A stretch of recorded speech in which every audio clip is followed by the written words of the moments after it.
बहुत बहुत स्वागत है आप सभी लोगों का इस अमेजिंग से वीडियो के अंदर दोस्तों, जहां पे मैं आपको लॉ से रिगार्डिंग स्ट्रैटेजी बताने वाला हूं अगले 75 दिनों की 75 डेज की। जहां पे अगर आपका सीए फाउंडेशन का जनवरी अटेम्प्ट है तो मैं आपको मदद करूंगा। सीए इंटरमीडिएट वाले बच्चे घबराना मत, आप लोगों के लिए भी एक दो दिन के अंदर मैं स्ट्रैटेजी डेफिनेटली लाने वाला हूं। इसके अलावा अगर मैं बात करूं, सबसे पहली बात तो अगर आपने वीडियो को लाइक नहीं किया तो लाइक कर दीजिए, और चैनल को अगर आपने सब्सक्राइब नहीं किया तो सब्सक्राइब जरूर से कर दीजिएगा। दोस्तों देखिए, अगर मैं बात करूं आपके साथ स्ट्रैटेजी के बारे में, तो आप जानते हैं आज की तारीख 15 अक्टूबर, यहां से आज 15 दिन बेटा, और फिर इसके बाद अगर मैं कहूँ आपके साथ तो और 30 दिन और 30 दिन, मतलब टोटल में अपने पास 75 डेज ही बच रहे भी। उसके अंदर भी बीच में जो मैंने आखिरी के 10 दिन है वो काउंट नहीं किया। क्यों? क्योंकि अभी अलग अलग फेस्टिवल्स आने वाले, उसके अंदर अपने 5-10 दिन ऐसे ही टूटने वाले हैं। तो इतना तो तय है बेटा कि अपने पास समय बहुत ज्यादा कम बचा हुआ है। अगर अभी सीरियस नहीं हुए तो बाद में रोने की नौबत आ जाएंगी। जैसे जैसे एग्जाम पास में आती है फिर बच्चा मैसेज डालता है, सर क्राई आ रहा है, क्या करूं करके। क्या करूं क्या? फिर तो रोना ही है बेटा। क्यों रोना है? क्योंकि अगर अभी नहीं पढ़ेंगे तो फिर बाद में एग्जाम जैसे जैसे पास में आएंगी तो पैनिक करना इंसान चालू कर जाता है कि मेरा ये भी पढ़ के नहीं हुआ, मेरा वो भी पढ़ के नहीं हुआ, मेरा ऐसा भी नहीं हुआ, वैसा भी नहीं हुआ। तो आपका मोस्ट ऑफ द टाइम आपने अगर आपको पास होना है तो आपने क्या क्या करना है मैं आपको उसके बारे में बता देता हूं। फिर कैसे करना है वो भी मैं आपको गाइड करूंगा। देखिए, सबसे पहले तो आपने कंसेप्ट पढ़ना है। कंसेप्ट पढ़ के कम से कम आपकी 2 रिविजन होनी चाहिए। 2 टेस्ट तो आपने अपीयर करना ही करना है। क्वेश्चन एंड आंसर्स की भरपूर प्रैक्टिस करना है, और राइटिंग प्रैक्टिस आपने करके जाना है। जब मैं क्वेश्चन एंड आंसर्स की प्रैक्टिस कर रहा हूं तो गधा मजदूरी सर के बेटा, 100% राइटिंग प्रैक्टिस पॉसिबल नहीं है। राइटिंग में समय लगता है अपने को, है ना। तो ज्यादा से ज्यादा 50 या 100 क्वेश्चन की आप प्रैक्टिस करेंगे, जिससे आपको एक आइडिया आ जाता है कि किस तरीके से आपको पेपर को लिखना है। और जिस तरीके से आप पेपर को लिखेंगे बस मतलब आपको समझ में आ जाता है। फिर कोई भी क्वेश्चन पूछ ले तो आप पेपर में लिख के आ सकते हो, कोई प्रॉब्लम नहीं है उसके अंदर। तो क्वेश्चन एंड प्रैक्टिस के अंदर मतलब मैक्सिमम क्वेश्चंस को रीड करके समझो, और राइटिंग प्रैक्टिस आपने करना है उन क्वेश्चंस की जो बहुत ही बढ़िया है कंसेप्ट में, या ऐसे मास्टर क्वेश्चन जो एक दो कंसेप्ट्स को मिलके बनाए गए हैं, वो क्वेश्चंस की प्रैक्टिस करके देखना, लिख के देखना। लिखने से आपको एक्सपीरियंस समझ में आता है कि मुझे क्या याद आ रहा है, मुझे क्या याद नहीं आ रहा है करके। अच्छा, मैं आपको एक बात बता दूं, बहुत सा बच्चा है ना कंफ्यूज होता है। देखिए, आपको एज इट इज लॉ की लैंग्वेज नहीं लिखना है बेटा। अगर आप कीवर्ड का भी प्रयोग कर लेते हैं ना, मोर देन सफिशिएंट है। सिर्फ कीवर्ड्स भी अगर आप तबीयत से लिखते हुए चले लॉ में तो एकदम मोर देन इनफ है। सब कुछ आपको बढ़िया से मतलब फिर आप ओन लैंग्वेज में भी आंसर को लेके और जो लॉ के कीवर्ड्स है वो यूज कर लिए तो चल जाता है सर। कोई आपको परेशानी नहीं है, कोई आपको दिक्कत नहीं है। अब देखो, मैं आपको जेन्युइनली बताऊं, आपको हो सकता है बुरा लगे मेरे बात का, लेकिन जिन लोगों का अभी भी जनवरी अटेम्प्ट है ना, वो बच्चे सीरियस ही नहीं है बेटा। मैं आपको मजाक नहीं कर रहा हूं, वो बच्चे सीरियस, वो सीरियस कब होंगे समझना, वो भी 15-20 दिन बाद जब रिजल्ट आ जाएगा सितंबर का, और सितंबर में जब रिजल्ट को देखते हैं तब ये बच्चा सीरियस होता है। लेकिन आप समझना, 15 दिन आप खो देते हो। ये 15 दिन के अंदर लिटरली आप एक सब्जेक्ट को जिसको आपने कुछ भी प्रिपेयर नहीं किया उसको आप स्क्रैच से अच्छा खासा 70% 60% तक प्रिपेयर कर सकते हो। तो प्लीज अपना कीमती समय मत खोइए। मैं आपको जेन्युइनली एक बात बताना चाहता हूं कि देखो, मैं अगर आपको ऐसा लग रहा है कि सीए यार मेरे मम्मी पापा मेरे को फोर्स कर रहे हैं और मैं जबरदस्ती सीए कर रहा हूं, तो प्लीज आपके मम्मी पापा को बोल दीजिए कि मुझे नहीं करना है, ये कोर्स की मेरी इच्छा नहीं है। प्लीज मुझे फोर्स मत कीजिए। ये ऐसा कोर्स नहीं है कि जो आपको फोर्स किया और कर दिया। और समझ रहे बात को? और ना ही यहाँ पे पेपर लीक वगैरह होता है बेटा, अभी तक तो नहीं हुआ है ना, तो आगे भी नहीं होगा होप सो, है ना। चलिए आइए, अब तो मैं मेरा क्या कहना है यहाँ पे, तो आप समझिए, मतलब प्योरली मेरिट बेसिस के ऊपर आप जितनी ज्यादा मेहनत करोगे आपके पास होने के उतने ज्यादा चांसेस रहेंगे। आपको मेहनत बहुत ज्यादा करना है। तो आपको जेन्युइनली जब दिल से फीलिंग आती है ना कि मेरे को सीए बनना है भाई, मेरा ये ड्रीम है सीए बनने का, मेरे को ये करना है करके, मुझे सीए बनना ही बनना है, तो ऐसे केस में फिर आपको बोलने की जरूरत नहीं पड़ती कि आपको कितना समय पढ़ना है, क्या पढ़ना है। फिर आपको एक्सटर्नल मोटिवेशन की जरूरत नहीं पड़ती है, इंटरनल मोटिवेशन ही सफिशिएंट होता है खुद के अंदर वो आग लगाने के लिए कि मेरे को पढ़ना है करके, मेरे को पास होना है किसी भी समय में। मैं फेलियर वाला रिजल्ट मैं देख नहीं सकता। देखो, मैं आपको एक बात बताऊं क्या, जब आप फेल होते हो ना तो सिर्फ और सिर्फ आप फेल नहीं हो रहे हो बेटा, आपके मम्मी पापा ने जो आपके ऊपर उम्मीद रखी है ना, एक जो उम्मीद की आस वो आपके अंदर देखते हैं ना, वो जो आस है बेटा वो खत्म करते हो आप, या खत्म इन द सेंस कि आप कम कर देते हो। जब आप फेल होते हो तो उनको ऐसा लगता है कि यार मैंने कहीं गलत कोर्स तो नहीं दिलवा दिया बेटे को। आपसे ज्यादा नींद उनकी उड़ जाती है। मुझे आज भी याद है जब मैं सीए फाइनल में फर्स्ट अटेम्प्ट में फेल हुआ था, मैं सेकेंड अटेम्प्ट में मैं क्लियर कर गया था दोनों ग्रुप। तो जब मैं फर्स्ट अटेम्प्ट में फेल हुआ था ना, बाकी मैं foundation inter through out first attempt clear था, लेकिन फिर भी मेरे मम्मी को लग रहा था यार इसको गलत तो अपन ने नहीं दिलवा दिया। अब क्योंकि मेरे पापा चार्टर्ड अकाउंटेंट है, तो उन्होंने समझाया कि नहीं ये काफी आम बात है सीए में फेल होना वगैरह, तो इट्स कंप्लीटली ऑल राइट, वो अभी मेहनत करेगा तो फिर से मतलब ऐसा कुछ नहीं है, वो पास कर सकता है। लेकिन अब क्या होता है, हर एक पर्सन के पीछे, आप समझिए बात को, जरूरी नहीं है ना कि उसके आजू बाजू कोई चार्टर्ड अकाउंटेंट का बैकग्राउंड मिल जाए, या कोई, आप समझ रहे हैं क्या, हो सकता है किसी को नहीं पता हो यार कोर्स के बारे में, उनको ऐसा फील हो कि यार ये फेल हो गया, वो आपको फिर ऐसा बोल देंगे तू कर पाएगा ना। तो जब ऐसा शब्द अपन सुनते हैं तो अपन थोड़ा सा ना चाहते हुए भी डीमोटिवेटेड हो जाते हैं। ऐसा होना है भाई, ये नॉर्मल चीज है, आप समझिए बात को, ये बहुत ज्यादा नॉर्मल बात है। बट नॉर्मल बात क्या नहीं है, वो ये कि अगर आपको अभी भी सीरियसनेस नहीं आ रहा है कि अपना अटेम्प्ट अभी भी सिर्फ 75 दिन दूर है बेटा, जिसमें भी दिवाली और ये सब आने वाले, बीच में फेस्टिवल्स बहुत सारे, और उसमें वो अटेम्प्ट आने वाला है, तो आप सोच के देखिए, तो समय बहुत कम है और बहुत ज्यादा कम समय में बहुत सारा पढ़ना है, कंसेप्ट पढ़ना है, रिवीजन करना है, टेस्ट देना है, क्वेश्चन एंड आंसर्स प्रैक्टिस है, राइटिंग प्रैक्टिस है, बहुत सारी चीजें, कभी खत्म नहीं होने वाली ये चीजें। और बच्चा बोलता है सर मैं, अच्छा रिवीजन 2 से हो जाएगा क्या? बेटा ये मिनिमम रिवीजन है, समझ रहा, आप चाहे उतने, जितनी ज्यादा रिवीजन करोगे उतने ज्यादा आपके पासिंग के मार्क्स बनेंगे, जितने ज्यादा पढ़ोगे उतना आपका जो फेलियर का चांसेस है वो कम होगा, समझ रहे हैं क्या, है ना। तो इट्स मतलब ये आपके ऊपर चॉइस है कि आप कितना रिवाइज करते हो। जैसे कोई कोई बच्चे को एक रिवीजन भी सफिशिएंट होती है, मेरे को लेकिन 3 रिवीजन करना पड़ता था, तब मेरे को कॉन्फिडेंस आता था सब्जेक्ट में। बट मेरा दोस्त है बेटा, उसको एक रिवीजन के अंदर बहुत कॉन्फिडेंस आ जाए, क्योंकि उसको समय लगता था फर्स्ट टाइम पढ़ने के लिए, मेरे को समय नहीं लगता था, मैं फटाफट पढ़ लेता था। तो आपको किस प्रकार से प्रिपेयर करना है ना, ये आपकी चॉइस है, समझ रहे हैं आप बात को। ये आप दूसरे को देख के कॉपी मत करो कि वो उतने घंटे पढ़ा, वो उतने घंटे पढ़ा, तो मैंने भी ऐसा पढ़ना चाहिए ना। कोई 12 घंटे का कंटेंट अगर कोई बच्चा 8 घंटे में कवर करता है, और कोई 12 घंटे का बच्चा कोई वही कंटेंट को 20 घंटे में खत्म करता है, तो ये आपकी चॉइस है, ये आपकी पर्सनल चॉइस है। अब सबसे बड़ा एक और बात बता दूं, आपका सबसे बड़ा जो पढ़ाई का दुश्मन है ना बेटा, वो आपका फोन है।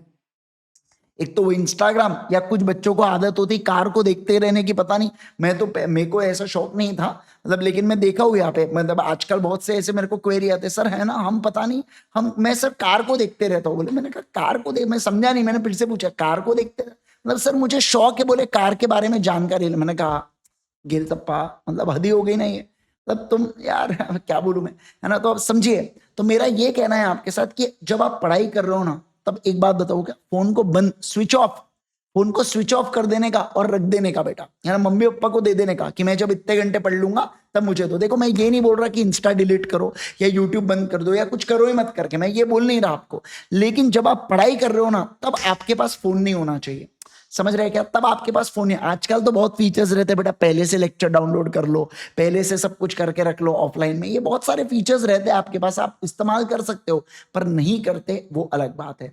फीचर्स है तो उसको पढ़ाई के लिए भी तो इस्तेमाल करो ना बेटा, है ना। तो ऐसे केस के अंदर आपने क्या करना है, आपने उसका इस्तेमाल करना है अपने अच्छी चीजों के लिए। डू नॉट डिस्टर्ब होते हैं, ऐसे बहुत सारे स्टॉप वॉच का प्रयोग करो पढ़ाई करते वक्त के लिए, कि कम से कम 1-1.5 घंटे की मिनिमम सिटिंग होनी चाहिए। देखो कुछ दिन आपको 5-7 दिन 10-15 दिन बहुत तकलीफ होंगी जब आप पढ़ाई करने बैठोगे, लेकिन उसके बाद धीरे धीरे वो चीजें काफी नॉर्मलाइज होने वाली है, समझ रहे हैं आप बात को, है ना। Yes sir. चलिए अब देखो मैं आपको एक बात जेन्युइनली इसके अंदर बताने वाला हूं। मान लो सर कोई ऐसा बच्चा है जिसने अभी तक चालू ही नहीं किया, जिसने चालू कर लिया है और जिसका सब कुछ पढ़ पुढ़ा के हो चुका है, मतलब जिसकी क्लासेस वासेस डन है, कंसेप्ट उसको पूरे आते हैं। देखो आपने तो लॉ की दिक्कत ही नहीं लेना है बेटा, आप क्या करोगे, स्पेशल 26 5.0 से 100% रिवीजन कर लीजिए। सर ये स्पेशल 26 5.0 क्या है, तो देखिए स्पेशल 26 5.0 यूट्यूब के ऊपर सर्च कीजिए, आपको देखो यहाँ पे एक पूरी प्लेलिस्ट मिल जाएंगी, इसके अंदर रिवीजन भी है, इसके अंदर क्वेश्चन एंड आंसर्स की प्रैक्टिस भी है, बढ़िया से सब कुछ कर लो, एकदम मस्त से फिनिश ऑफ हो जाएगा आपका, गारंटी देता हूँ इस बात का।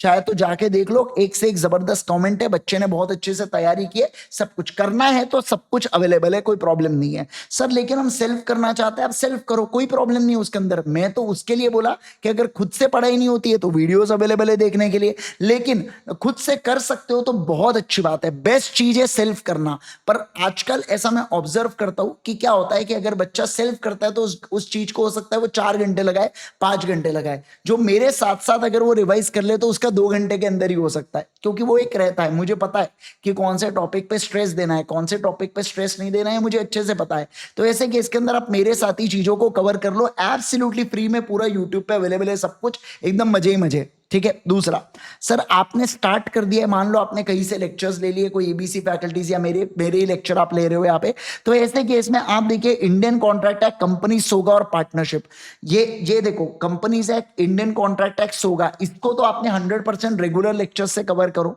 फिर एलएलपी, आईआरएफ और नेगोशिएबल इंस्ट्रूमेंट है ना, इसके आप अगर यूट्यूब पे स्पेशल 26 5.0 में वन शॉट सेशन है, आप अगर उससे भी कवर कर लिए ना, आपका कंटेंट हो जाएगा 100% कंटेंट हो जाएगा और जल्दी कवर होगा और कॉन्फिडेंस भी आएगा। लेकिन ये उन्हीं बच्चों के लिए जिनका अटेम्प्ट जनवरी में, मैं उन्हीं को, मई 25 वाले इसको देखे तो फटके दूंगा बेटा, तुमको पंखे से उल्टा लटका दूंगा, तुम चुपचाप रेगुलर लेक्चर देखोगे। ठीक है ना। क्या होता है, जैसे जैसे एग्जाम पास में आती है ना, बॉडी को ऐसा होता है तू पढ़ भाई, तो तू जो पढ़ेगा सब अंदर जाता फिर, है ना। तो इसलिए वन शॉट से कवर हो जाएंगे आपके 3 सेशन। इसके लिए रेगुलर में मत जाते बैठना, अपने 10 घंटे वेस्ट कर दोगे, उससे बेटर है मतलब 10 से 20 घंटे का कंटेंट आए। नेगोशिएबल इंस्ट्रूमेंट अकेले ही 15 घंटे का कंटेंट होता है, तो वैसे उससे बेटर है 2 घंटा वन शॉट में दे दो, आराम से आपका सब कुछ कवर हो जाएगा और उसके बाद क्वेश्चन एंड आंसर्स कर लेना तुरंत में एकदम, है ना। तो बढ़िया से आपकी सब चीजें कवर हो जाएंगी उसमें। ठीक है। और इसके अलावा ये आपने रेगुलर सेशन से कर लेना है। तो बाय मैक्स, बाय हुक और क्रूक आपका 15 नवंबर से 25 नवंबर के बीच में कोर्स होना ही चाहिए, ताकि आपको 1.5 महीना मिले मिनिमम रिवीजन करने के लिए। फिर आप 15-15 दिन के रिवीजन के स्लॉट्स बना के रिवाइज कर सकते हो। मैं आपको एक बाद में प्रो टिप भी देने वाला हूं कि किस तरीके से आप, अगर आपको लॉ में बहुत ही दिक्कत है या कोई भी एक सब्जेक्ट में आपको दिक्कत है, तो आपने क्या करना चाहिए। अब देखो, क्या अगर आपने अभी तक चालू ही नहीं किया है और आपका जनवरी का अटेम्प्ट है, आपने अभी तक चालू है जनवरी, या अगर कोई बच्चे इसको मई 25 के लिए देख रहा है या कोई बाद वाले अटेम्प्ट के लिए देख रहा है, तो अभी एग्जाम को बहुत कम दिन बचे और आपका कुछ हुआ ही नहीं है, कुछ भी नहीं हुआ है, मतलब पूरा ठन गोपाल। तो ऐसे केस के अंदर 2 ही ऑप्शन आपके पास है, एक तो आप फास्ट ट्रैक बैच से करो या आप रेगुलर बैच से कवर करो। मैं इस समय सजेस्ट नहीं करता आपको फास्ट ट्रैक बैच से देखना, सॉरी रेगुलर बैच से देखना। क्यों मैं ऐसा बोल रहा हूं, क्योंकि रेगुलर बैच का जो कंटेंट है, ये लॉ की मैं बात करूं तो 140 से 160 घंटे का कंटेंट है बेटा। क्योंकि बच्चा फर्स्ट टाइम लॉ को पढ़ रहा होता है तो बड़ा आराम आराम से डिटेल में लिखा लुकू के बहुत सारी चीजें करवाना पड़ता है, लेकिन वही कंटेंट को हम 90 घंटे में फास्ट ट्रैक बैच में कवर करवाते हैं। Sir fast track batch fast होती है क्या? नहीं होती है। फास्ट ट्रैक बैच में क्या कमी होती है? फास्ट ट्रैक बैच में समझिए होता ऐसा है कि टाइम को ध्यान रखते हुए फास्ट ट्रैक बैच में यहाँ पे डिस्कशन का एक फ्लो बना होता है। जैसे रेगुलर बैच में एक ही कंटेंट को 3 बार रिपीट, 4 बार रिपीट, 5 बार रिपीट होती है कभी कभार, तो फास्ट ट्रैक बैच में तो उस कंटेंट को 2 बार पढ़ाया जाता, मतलब एक बार मैं पढ़ाऊंगा, एक बार उसका रिवीजन कराऊंगा और आगे बढ़ूंगा, तो वहां पे टाइम सेव हुआ। फिर रेगुलर बैच में 100% क्वेश्चंस को एकदम डिटेल में एनालिसिस कर कुरा के आपको लेटा लेटा के बताया जाता है। फास्ट ट्रैक में भी 100% क्वेश्चंस की प्रैक्टिस होती है, बट फटाफट की जाती है। कुछ क्वेश्चंस को लिख के भी देखा जाता है, ये भी बता रहा हूं। ऐसा नहीं है कि राइटिंग प्रैक्टिस नहीं होती, नहीं, राइटिंग प्रैक्टिस भी इसके अंदर होती है, समझना बात को। राइटिंग प्रैक्टिस भी इसके अंदर फास्ट ट्रैक बैच के अंदर कराई जाती है। सब कुछ कवर होता है फास्ट ट्रैक बैच, कम समय में होता है और फोकस किया जाता है उन टॉपिक्स के ऊपर जो बार बार एग्जाम में आते हैं और उसी में से पेपर फंसता है। समझ रहे क्या बात को, है ना।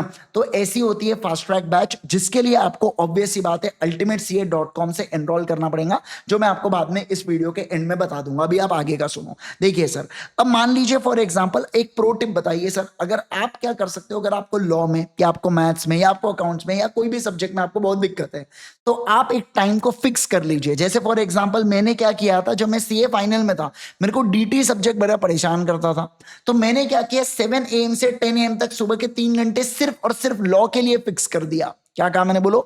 सिर्फ और सिर्फ लॉ के लिए फिक्स कर दिया। मैंने कहा बस खत्म, जो भी करना है लॉ एकदम, बस यहाँ पे पूरा चीरपाड़ करना है लॉ में। 3 घंटे एग्जाम तक आप ये टाइमिंग को फिक्स कर दो डिफिकल्ट सब्जेक्ट को, और जो बाकी बचा हुआ टाइमिंग है ना बेटा, उसको लगा दो अपने बाकी सब्जेक्ट के प्रिपरेशंस के लिए, ठीक है ना।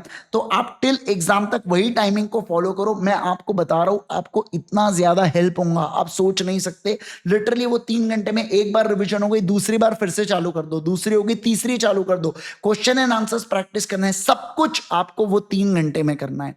मतलब लिटरली बता रहा हूं, पूरे एफर्ट्स दे दो वो 3 घंटे के अंदर लॉ को प्रिपेयर करने के लिए। और ये टाइम आपका फिक्स रहेगा, मतलब दिन का ये जो 3 घंटे का टाइमिंग है ना, ये सिर्फ लॉ का है, और बाकी टाइमिंग दूसरे सब्जेक्ट के रिविजन और दूसरे सब्जेक्ट के पढ़ाई का है, जो आपको बहुत ज्यादा मदद करने वाला है, जो आपको बहुत ज्यादा ऊंचाइयों पर लेके जाने वाला है।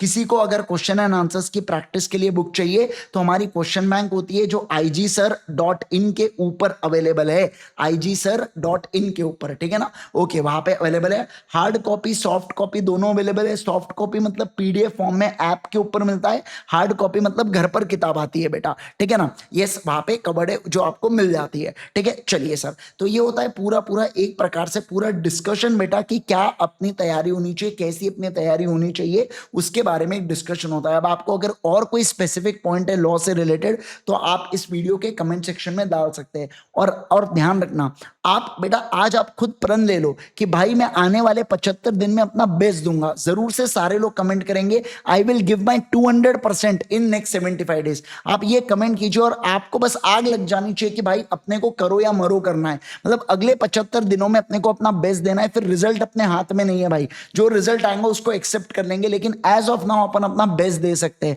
तो उसके लिए आप तैयार हो जाइए, आप अपना बेस्ट दीजिए। आपको बहुत लिटरली आपको जो जो समय जो जो मदद लगेगी वो मैं उसके लिए अवेलेबल रहूंगा, आप उसका बिल्कुल भी टेंशन मत लीजिए, ठीक है। यस, अच्छा, फास्ट ट्रैक लेक्चर्स के मेरे जो कंपनीज एक्ट है ना, तो आज ही मेरा कंपनीज एक्ट कंप्लीट हुआ है, आज यानी कि 15 तारीख को कंप्लीट हुआ है बेटा। और ये जो है ना, ये इसके 8 लेक्चर्स में हमने कंपनीज एक्ट को पूरा फिनिश ऑफ कर दिया, जो लगभग 1.5 आवर्स वगैरह के थे। तो पूरे कंपनीज एक्ट को फिनिश ऑफ किया है फास्ट ट्रैक के। तो आप उसके डेमो लेक्चर्स को भी देख सकते हो। इस वीडियो के कमेंट सेक्शन के अंदर मैं लिंक को डाल दूंगा, डेमो लेक्चर्स के लिंक को डाल दूंगा, ताकि आप देख लो आराम से। नहीं कुछ हुआ तो कंपनीज एक्ट तो पूरा आप कवर कर ही सकते हो, ऐसा नहीं है डेमो में आधा अधूरा है, पूरा कंपनीज एक्ट का डेमो अवेलेबल है फास्ट ट्रैक का। फिर उसके बाद के लिए हमारी ऐप के ऊपर होती है जिसके लिए एनरोल करना होता है, तो एनरोल की लिंक भी मैं वीडियो के कमेंट सेक्शन के अंदर दे दूंगा। 2999 के अंदर एज ऑफ नाउ 2999 के अंदर आप फास्ट ट्रैक सिर्फ और सिर्फ 2999, जिसमें हम आपको चार्ट बुक भी भिजवाएंगे, जिसमें हम आपको क्वेश्चन बैंक में मिल जाएंगे, तो सारी चीजें भिजवाएंगे। बस ध्यान रखना आपको अल्टीमेट इस कोड का प्रयोग करना है, तब जाके आपको 2999 के अंदर क्या मिल जाता है, ये फास्ट ट्रैक का प्रोडक्ट लॉ का मिल जाता है। तो प्लीज अपने दोस्तों के साथ शेयर कीजिएगा इस वीडियो को, जिससे आपको लगता है कि बेनिफिट होने वाला है, और एनरोल कीजिए और जुड़ जाइए। कल से मैं पार्टनरशिप एक्ट चालू कर रहा हूं, तो आप ऐप पे मेरे साथ लाइव जुड़ सकते हैं 4 बजे, जहां पे मैं पार्टनरशिप एक्ट की शुरुआत करूंगा। अभी कंपनीज एक्ट हो चुका है, फिर पार्टनरशिप, फिर उसके बाद मैं इंडियन कॉन्ट्रैक्ट एक्ट सोगा पढ़ाऊंगा, और फिर ये 3 टॉपिक्स को कवर करूंगा बराबर। एबीसी की कैटेगरी में मैं कवर करने वाला हूं, और क्वेश्चन एंड आंसर्स की प्रैक्टिस के साथ कवर करवाए हो बाकायदा, आप देख भी सकते हैं यूट्यूब के ऊपर, राइट। तो चलो, तो मिलते हैं हम लोग नेक्स्ट वीडियो के अंदर। और आपको क्या स्पेसिफिक डाउट है इस कमेंट सेक्शन में बताइए, ताकि मैं आपके लिए अमेजिंग से और वीडियोस लाऊं, और होप सो ये वीडियो आपके लिए यूजफुल रहा हो। जरूर से मुझे कमेंट करके बताना क्या ये वीडियो से आपको एक डायरेक्शन मिला कि आपको क्या करना है, कितना करना है, कैसे करना है, ये जरूर से मुझे बताइएगा, right. Thank you so much once again, bye bye, take care everyone.